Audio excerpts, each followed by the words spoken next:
Hello friends, मेरा नाम है प्रतीक्षा त्रिपाठी और मैं आज आपको बहुत इम्पॉर्टेंट चीज़ कोडिंग के बारे में बताने वाली हूँ।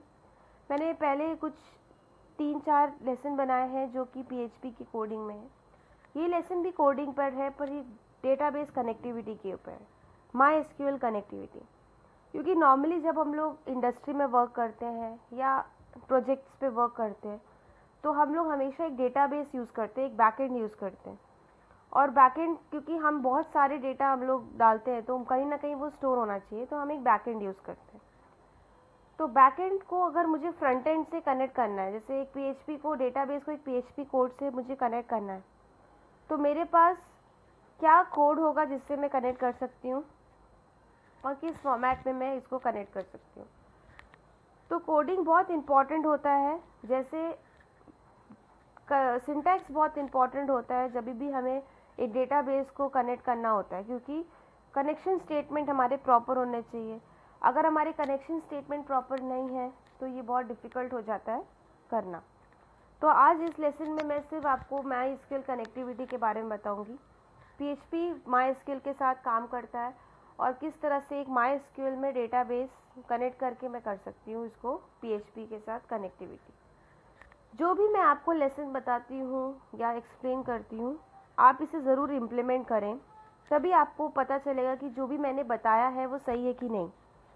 सिर्फ आप रीड करके या सुन करके ना काम छोड़ दें, ताकि आप अगर इसे प्रैक्टिस करें, जैसे मैंने आपको इस लेसन में बताना है कि माई एसक्यूएल कैसे कनेक्ट होता है, तो आप इसे ट्राई करें।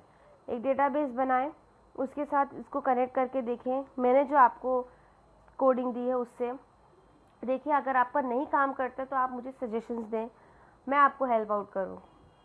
ठीक है, तो मैं आपको माई एसक्यूएल कनेक्टिविटी के बारे में बताती हूँ। सबसे पहली चीज़, जब हम पीएचपी के साथ काम करते हैं तो हम 2 डेटाबेस यूज़ कर सकते हैं। या तो हम माई एसक्यूएल आई यूज़ कर सकते हैं या हम पीडीओ यूज़ कर सकते हैं।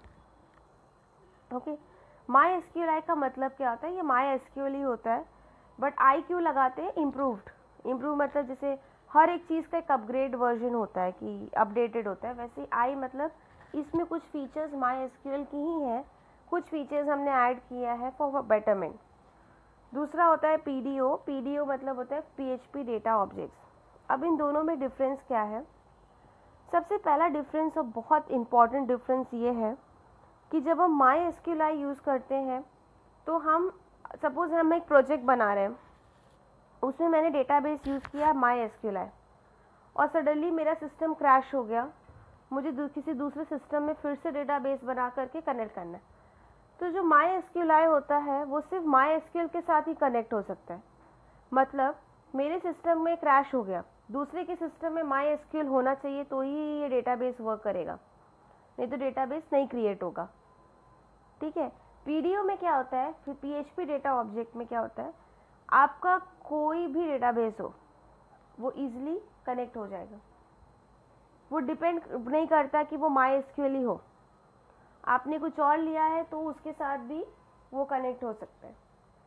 तो माई एसक्यूएल आई सिर्फ माई एसक्यूएल डेटाबेस के साथ चल सकता है। पीडीओ जो होता है वो कोई भी डेटाबेस के साथ चल सकता है। इसलिए ज़्यादातर क्या होता है, हम पीडीओ पे वर्क करते हैं, क्योंकि हमारा सिस्टम कभी भी क्रैश हो सकता है, तो हम किसी और सिस्टम पे फिर से वो माई एसक्यूएल बनाओ, फिर से काम करो, इससे अच्छा है जो भी उसका डेटाबेस होगा वो इजीली इसमें वर्क कर सकता है। तो यही एक रीज़न है कि माई एसक्यूएल और पीडीओ में डिफरेंस क्या है। नाउ सबसे पहली चीज़ हम लोग यहाँ पे कनेक्टिविटी देखेंगे कि माई एसक्यूएल आई में कनेक्टिविटी कैसे होती है एक डेटाबेस की। तो जब हम माई एसक्यूएल आई की बात करते हैं तो इसमें 3 इम्पॉर्टेंट चीज़ आती है। एक होता है my SQL I object oriented, एक होता है my SQL I procedural, okay, और एक पीडीओ। ये 3 टाइप के होते हैं। तो ऑब्जेक्ट ओरिएंटेड एंड प्रोसीजरल में क्या डिफरेंस है? डिफरेंस यही है कि डिक्लेरेशन अलग अलग होता है, बाकी काम तो वो कनेक्ट ही कर रहा है, तो मेरा काम में कोई फ़र्क नहीं आता है, बट सिर्फ डिक्लेयर का सिंटैक्स अलग अलग होता है। अब यहाँ पे आप देखो ध्यान से, तभी आपको समझेगा। आप यहाँ पे पहला स्टेटमेंट क्या देख सकते हैं कि मैंने क्या किया, एक पीएचपी ओपन किया, एक सर्वर का नाम दिया है लोकल होस्ट, मेरे सिस्टम में चल रहा है तो लोकल होस्ट। यूज़र नेम दिया है और पासवर्ड दिया है, इसको मैंने ये वेरिएबल्स में स्टोर किया। ये कनेक्शन स्टेटमेंट है। Okay, this is the connection statement. किसके लिए है ये? MySQL object oriented. ठीक है, तो क्या लिखते हैं, ये एक वेरिएबल है $con इक्वल्स टू, ये इसका फॉर्मेट है new MySQL server name, user name, password, आपका जो भी है, तो आपने यहाँ स्टोर किया, वो यहाँ पे रिट्रीव हो जाएगा। It will check the connection, तो क्या करेगा, वो कनेक्शन चेक करेगा कि मेरा भाई कनेक्शन बराबर है कि नहीं। तो उसके लिए क्या कर रहा है, $con कनेक्ट एरर, मतलब ये बिल्ट इन टाइप है। ये जो आप देख रहे हैं ये फंक्शन क्या है, बिल्ट इन टाइप है, कि ये फंक्शन ऑलरेडी रहता है, हम इसको यूज़ करके कनेक्शन चेक कर रहे हैं। डाई मतलब अगर सपोज मेरा कनेक्शन नहीं हुआ तो कनेक्शन इज फेल, एरर बता देगा।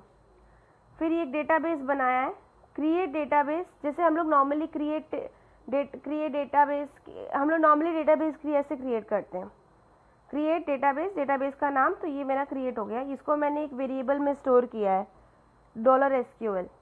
फिर इसको भी चेक किया, तो इसके लिए चेक करने के लिए कौन सा फंक्शन है, कौन क्वेरी SQL। अगर वो ट्रू है तो database is created successfully, otherwise it is error, and then I have close it.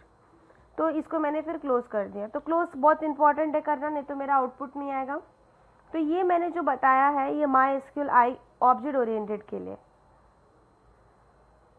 अगर मैं आपको सेम डेटाबेस का एग्जांपल दूं तो यहाँ पे हम लोग बहुत सारी चेंजेस कर सकते हैं। जैसे मैंने यहाँ पे एक टेबल बनाया है, आप क्या कर सकते हैं, टेबल ना बना करके आप एक क्वेरी इंसर्ट कर सकते हैं रिकॉर्ड। ठीक है, आप इसको कनेक्शन चेक कर सकते हैं। सिर्फ आप कनेक्शन इतना भी लिखेंगे तो आपको कनेक्शन का बताएगा, आपको ज़रूरत नहीं है लिखने की, आप इतना भी लिख सकते हैं। चीज़ें जो यहाँ पे ख्याल रखनी है वो ये है कि ये स्टेटमेंट बराबर हो, ये स्टेटमेंट बराबर हो और ये स्टेटमेंट बराबर, तो ये आपका आउटपुट आएगा, नहीं तो नहीं आएगा। थैंक यू ये वीडियो देखने के लिए। ये मेरा लास्ट लेसन था इस कोर्स में, जो कि कनेक्टिविटी था। नेक्स्ट मैं आपको बताऊंगी और सारे लेसन्स के, जो लेसन्स मैंने बनाए हैं, जो कोर्सेज मैंने बनाए हैं, उसका मैं कोडिंग पार्ट अब बताऊंगी आपको, क्योंकि फर्स्ट स्टेज मैंने बताया बेसिक्स ऑफ ऑल, जितने भी मैंने आपको कोर्सेज बताया, PHP, R, ये सब। अब मैं कोडिंग पे जाऊंगी। ठीक है, काइंडली आप अपना फीडबैक दें ताकि मैं आपके सजेशंस, प्रॉब्लम्स का सोल्यूशन दे सकूं।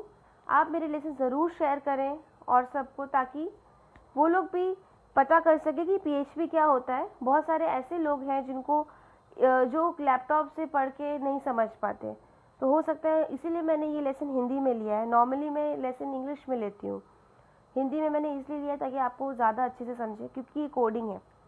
अगर आपको अच्छे से समझेगा तो ही आप अच्छे से लिख सकते हैं। Thank you so much.